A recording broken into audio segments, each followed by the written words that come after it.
If we start from when the camp began, we came in with a lot of challenges this camp. Some players coming in with a lot of game time with fatigue and niggles. Some players coming in with very little game time and underloaded.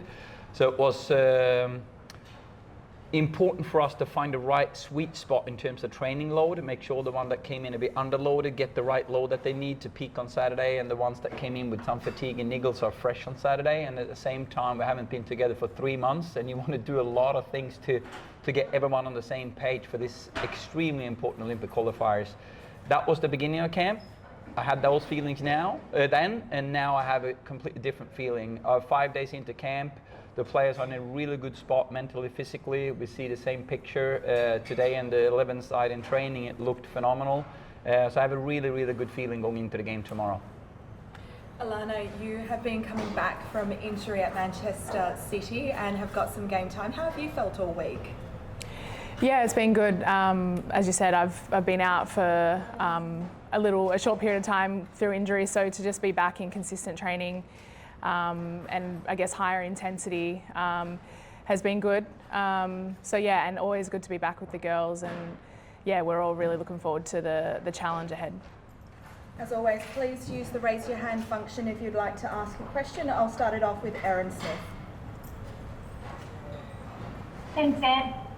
Just a question for you, Tony. Obviously, the weather in Uzbekistan is expected to be a little bit chilly. Have you had to take that into account during this training camp, or what steps are you taking to get the players acclimatised with the short turnaround from when you land? Well, first of all, I'm used to the weather from Sweden, I guess, and some of the players have played in that weather a lot as well. The one thing I know for sure with these players is that it doesn't matter the circumstances around them. When they step on the field, they always give it 100, no matter the pitch, the wind, the rain, the weather.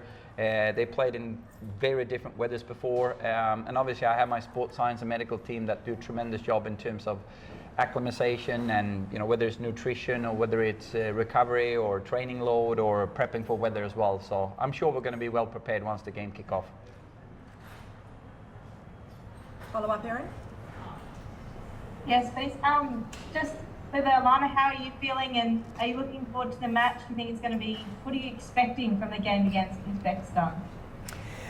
Yeah, I'm feeling really good. As Tony said, we had a really good pre-game session this morning. Everyone felt sharp or looked sharp, and the intensity was really good. And yeah, obviously we know that, you know, to have made it this far, Uzbekistan's obviously, you know, a team of good quality. And so I think for us it'll be about being patient. I'm sure they'll you know, we'll find them in a bit of a block at different points in the game, and just being patient with our game plan and clinical in the moments that we do get up top. So it's definitely a challenge ahead, but we're well prepared for it. Marco. G'day, Tony and Alanna. Tony, how's Steph Catley with the head knock she took in last week playing for a club? Is she right for the game? She was one of those I was really worried about at that weekend. There's always a bit scared the last weekend before camp, especially when you see a player get a knock like that and being taken off the field as well. But Arsenal have done a good job taking care of her. Our medical team have done a good job taking care of her. So she's looking good in training now, so no issues there. Right, and how's Michelle Heyman been in camp? You know, has she brought a sense of excitement in there? Yeah, and not just her. I mean, obviously it's a huge thing for her to come back after that many years away from the national team, but it was well deserved the way she's played. And I said that in the announcement of the roster, that a lot of these players that have been selected now for the first time coming back, or for the first time, is because of what they performed in clubland. And now the question is, can they bring that up a notch in terms of intensity at international level? And some players, I think, have adjusted quickly. Some players have adjusted at the end of the week, and some players still struggle with that intensity, which is natural because it is a big step from clubland to international. And I'm not just talking about Heyman here, I'm talking in general when player comes into this environment. Even the players that play in some top clubs can sometimes sense that even those players can feel that the intensity level and the speed of play is a step up when you come to international football. So that's been a part of my evaluation of performance of player in camp as well, and that is obviously going to influence, you know, who's available for the game, who's going to start, who comes off the bench. Go back to you, Erin. Thanks, Anne. Tony, just going on that with your selecting the team, are you able to give us any insights at all about what we can expect? Is there going to be any of those new faces getting a go in the starting 11? I don't want to reveal the starting 11, of course, but what I can say is that no matter who steps out there, we're going to be true to who we are. We're going to bring our game plan. We have tremendous amount of respect for the opposition, but we're going to bring our game and who we are as a team. And I'm not talking formation when I talk about who we are. I talk about the principle of how we play. We're always going to be a pressing team. We're going to be a high-octane energy team that likes to attack with numbers. We looked at different ways of how we can create those chances when the space is less, which we think is going to be in this game. We looked at that in October as well. And then when you plan for a strong starting lineup, but maybe even stronger finishing lineup, because game changes are key in games like this. We saw against other team like a Chinese Taipei, for example, I think it took over an hour for us to score the first goal. So patience and tempo is key in games like this, and also have tools from the games to affect the game with good game changers. Follow up, Erin. So is patience something that's been a key message and component of the camp this week then?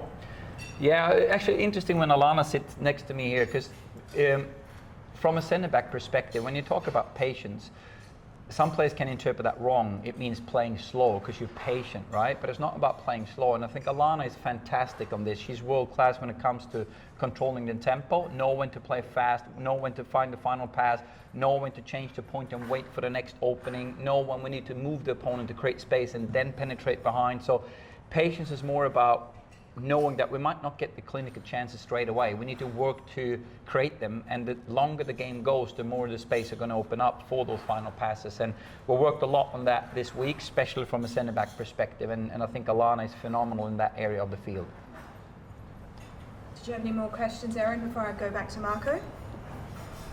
Just one more, if that's okay, Em. And this one's for, if I can get Alanna and Tony to answer this one, just from, I guess, a player's perspective and the coach. Obviously, super tight turnaround between the matches. How do you plan for that as a coach, Tony? And what's the impact on you as a player, Alanna, having such a tight turnaround and a big flight in between? You want to go first?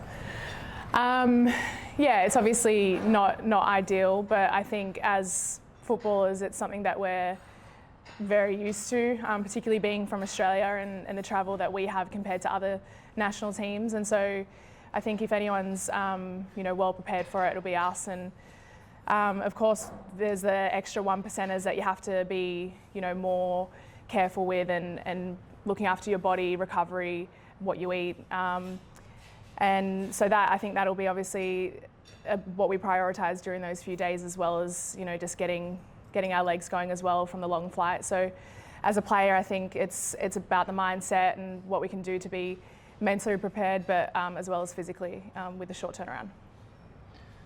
Yeah, I think these players have shown a tremendous professionalism when it comes to travel. I think there was a list out there about the 10 most traveled players in the world, or 23, and I think we have 5 or 6 players on that list. So they used to travel. It's not easy, it's tough, but we've also said we need to be world class when travel. Whether it's compression pants or getting used to jet lag or sleeping routines or nutrition or recovery strategies, and the players have been phenomenal when it comes to that, and it all comes down to mindset as well. So I know once we step off that plane and come to Australia that the players will be as prepared as they can. But I also know another thing, they're going to get so refueled and energized by the fans coming back to play in home soil that per se is going to compensate for a lot of lack of energy for travel. They're going to get recharged by the fans as well. Thanks, Erin. Marco? Tony, Steph was saying, I think it was yesterday in the interview, that in terms of the way Uzbekistan are going to play, he can't get frustrated if they, sit back and defend, but that she wasn't entirely sure how they might play. So how do you think that they're going to play? Yeah, we actually at home. Yeah, exactly. That's the thing. At home, that's the question mark, right? You can plan for an opposition doing a certain thing. You look at when they play different opposition, what they've done in the past. But this is now a qualifier against us on home soil, and how are they going to approach the game? Does it look different in the beginning of the game and the later the game goes? So we actually prepped for a lot of scenarios here. But they've shown that they are really well organized and they have a very clear game plan, and they've been in a very long pre-camp going into this game as well. So we know we're going to play a team that is very well prepared. and we need to understand that and also be prepared for different type of challenges. What is the pitch going to be like? What's the weather going to be like? So this is a game when we have a game plan that we want to try to execute, but we also need to be able to adapt to what's thrown at us, whether it's tactics or weather or pitch circumstances. Follow up, Marco? And mate, just on,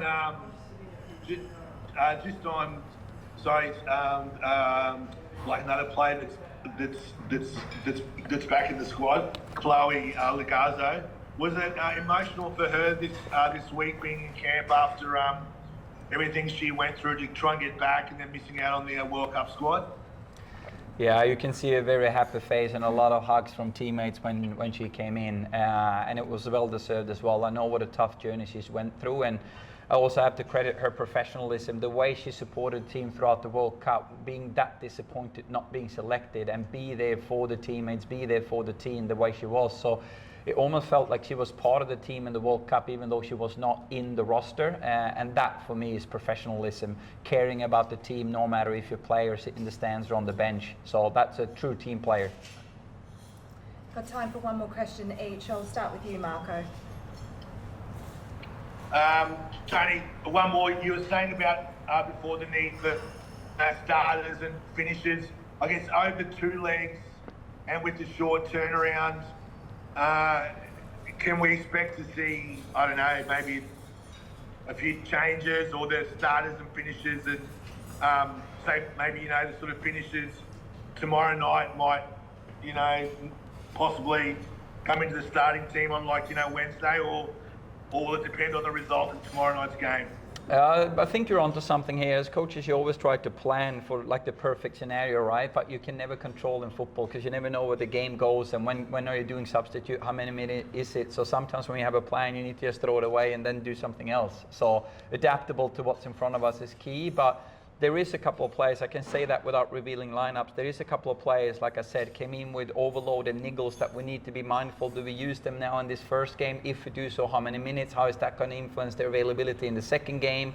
And so forth. So we look at form and physical readiness for the game as well. But right now, we are just going to go all in and maximize the performance in game 1, and then we evaluate that performance and the result and the players' availability, and then we maximize the group in game 2. And final question to you, Aaron. Thanks, Sam. Just one more for you, Alanna. When we spoke to you earlier in the week, you said you hadn't had a chance to meet Caitlin Talker yet. I was just wondering what you thought of her now that you've been in camp with her for a week, and your thoughts on her inclusion in the team.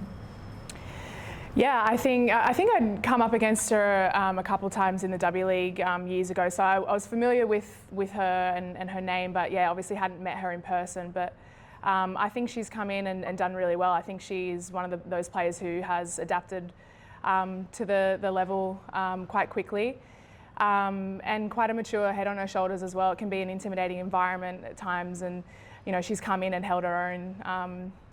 Yeah, so I think she's done really well and deserved the spot.